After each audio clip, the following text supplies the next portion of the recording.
Hey everyone, and welcome back to the channel. Today, we're diving into the story of one of the most remarkable leaders in the entire Bible, a woman named Deborah. In a time dominated by male leaders, Deborah stands out as a prophetess, a judge, and a military strategist who led Israel to a spectacular victory. So, who was she, and why is her story so powerful? Let's get into it. We find Deborah's story in the book of Judges, chapters 4 and 5. At this time, the Israelites were in a tough spot. They had turned away from God, and as a result, they were being oppressed by Jabin, a Canaanite king.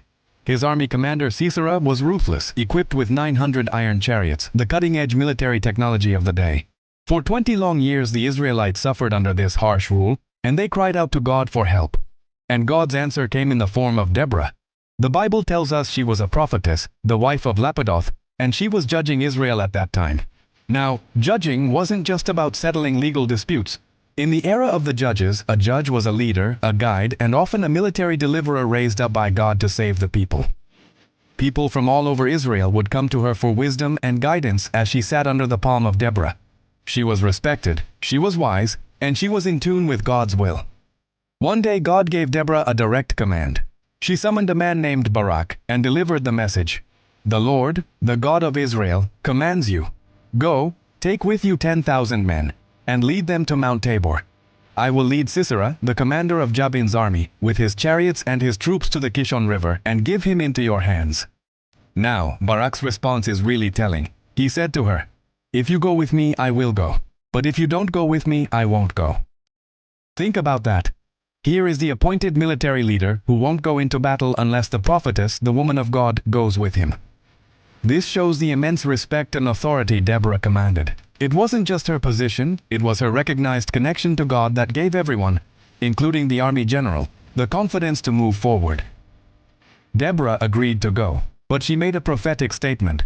She told Barak that because of his hesitation, the honor of capturing the enemy commander Sisera would not go to him, but to a woman. And so, they marched to war. 10,000 Israelites against a technologically superior army. When Sisera heard that Barak and the Israelite army were at Mount Tabor, he gathered his 900 iron chariots and all his men. This should have been an easy victory for him. But Deborah declared to Barak, "Go! This is the day the Lord has given Sisera into your hands." As the battle began, the Bible says the Lord routed Sisera and all his chariots and army. A sudden torrential downpour turned the battlefield into mud, rendering the dreaded iron chariots completely useless. They got stuck, and the Israelite foot soldiers had the advantage. The mighty Canaanite army was defeated. Sisera himself fled on foot. Exhausted, he sought refuge in the tent of a woman named Jael.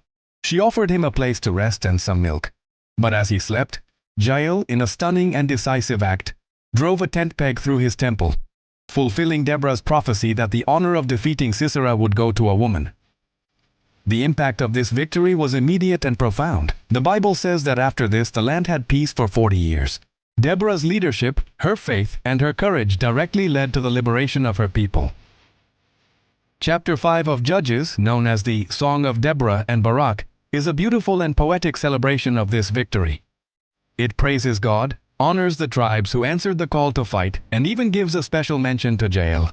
Deborah's story is a powerful reminder that God uses people from all walks of life to accomplish His plans. She was a wife, a prophetess, a judge, and a national leader all at once. She led with wisdom, courage, and an unwavering faith in God's promises.